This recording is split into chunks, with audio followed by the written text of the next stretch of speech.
În mod normal, pomii fructiferi pot fi tăiați pe toată perioada repausului vegetativ, adică atunci când ei intră la hibernare.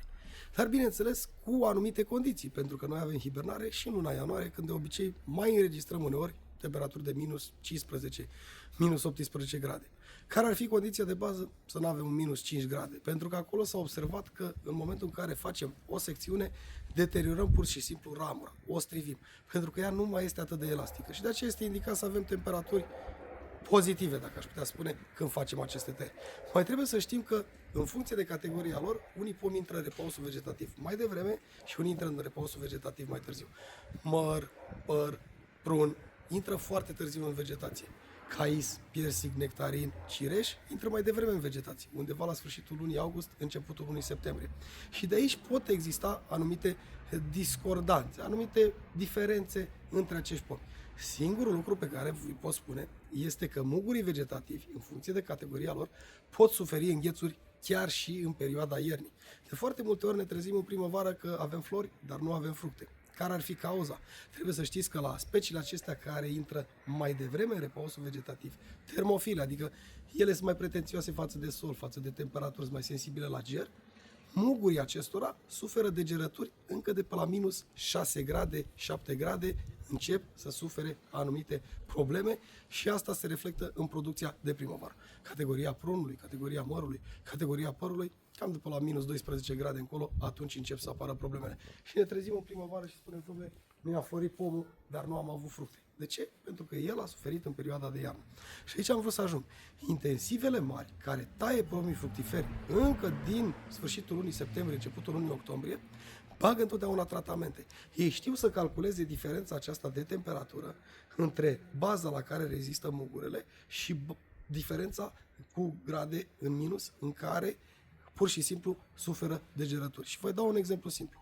Dacă la cais, de la minus 6 grade încolo, începem să suferim anumite degerături și anumite pierduri la mugurii vegetativi și mâine se anunță o temperatură de minus 10 grade, ei întotdeauna vor ști să calculeze că acea diferență de minus 4 grade trebuie să o completeze cumva. Și atunci fac niște soluții antistropiri, vin asupra pomului și protejează pentru acele minus 4 grade, diferența respectivă și la pom și la viță de vie și astfel în primăvară ajungem cu producție maximă. Acum că dă Dumnezeu un îngheț, asta este, se mai întâmplă.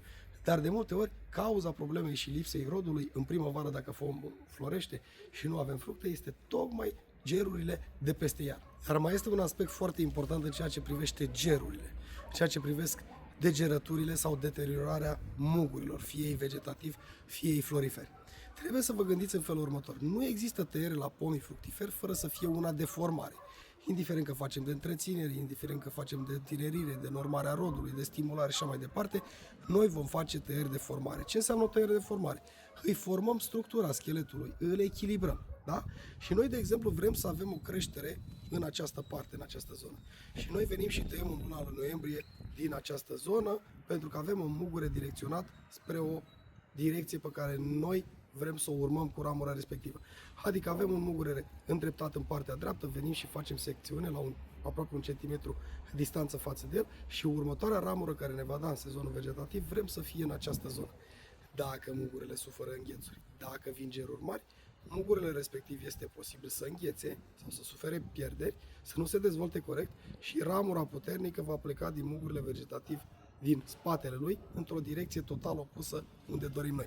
Și de aceea este foarte important, așa cum v-am spus, când avem indivizi puțini, să fim foarte atenți la aceste îngeruri și de asta eu recomand tăierile după data de 15, 20, 25 februarie ar fi perfect. Dacă se poate în martie, e chiar minunat.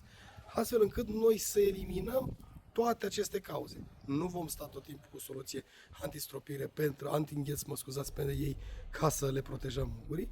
Vom avea creșterile în direcțiile pe care le vrem și noi vom avea niște pomi ale căror ramuri nu le-am strivit, nu le-am deteriorat, nu le-am făcut absolut nimic și toată lumea este fericită.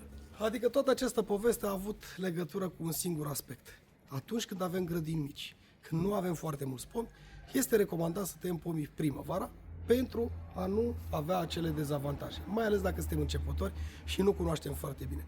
Acolo unde discutăm despre intensive, despre plantațiile mari, lucrările se fac pe toată perioada repausului vegetativ pentru că ei vin cu stimulente, cu tratamente, dar forță de muncă nu prea există și așa vor să prindă sezonul vegetativ cu toate lucrările făcute. Cam despre asta este vorba. Și nu în ultimul rând vreau să vă mai explic despre speciile acestea termofile.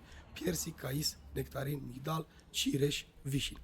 Este foarte bine și este indicat ca aceste specii să fie tunse, tăiate, toaletate sau cum doriți dumneavoastră să le denumiți aceste activități, imediat după fructificare. Au fructificat, am venit și am făcut tăierile aferente. De ce acest lucru? Pentru ca ramurile să aibă timp să lemnifice, să aibă timp să se întărească și să prindă gerurile ca niște ramuri calusate, adică vindecate și întărite.